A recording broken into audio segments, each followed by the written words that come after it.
Friends, இனிய சுதந்திர தின நல்வாழ்த்துக்கள் ஃப்ரெண்ட்ஸ்.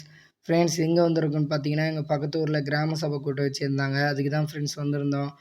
ஏன்னு பார்த்தீங்கன்னா, எங்களது 3 கிராமம் சேர்ந்த ஒரு பஞ்சாயத்து. அதனால் பக்கத்து ஊரில் எங்கள் ஊர் பக்கத்து ஊர் தாதாபுரம் அங்கே தான் வச்சுருந்தாங்க. Villupuram district friends. உங்கள் ஊரில் கிராம சபை கூட்டம் வச்சுருந்தா மறக்காமல் கமெண்ட் பண்ணுங்கள் எந்த ஊருன்னு. ஃப்ரெண்ட்ஸ், கிராம சபை கூட்டத்துக்கு போயிருந்தேன். நான் இது வரைக்கும் போனதில்ல. இதுதான் ஃபஸ்ட் டைமு. அங்கே போய் பார்த்தா தான் தெரியுது ஃப்ரெண்ட்ஸ். எல்லாம் அவங்க நிறை குறையெல்லாம் சொல்லிக்கிறாங்க.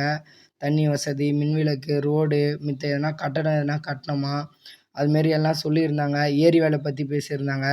இதை பற்றிலாம் பேசினிருந்தாங்க. அதேமாரி பார்த்தீங்கன்னா ஃப்ரெண்ட்ஸ், இளைஞர்களுக்கோசம் ஒரு அண்ணன் பேசினார் ஃப்ரெண்ட்ஸ். என்ன கேட்டிருந்தேன்னா, ஜிம்மு கட்டி கொடுங்க.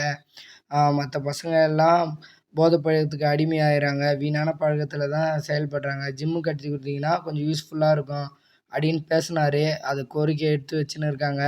அதை செயல்படுத்துவாங்களா இல்லையான்னு தெரியல. இதுக்கப்புறம் தான் தெரியும். ஓகே ஃப்ரெண்ட்ஸ், நம்ம நெக்ஸ்ட் வீடியோவில் பார்க்கலாம். நீங்கள் மறக்காமல் கமெண்ட் பண்ணுங்கள் கிராம சபை கூட்டத்துக்கு போனீங்களா இல்லையான்னு. ஓகே, பாய்.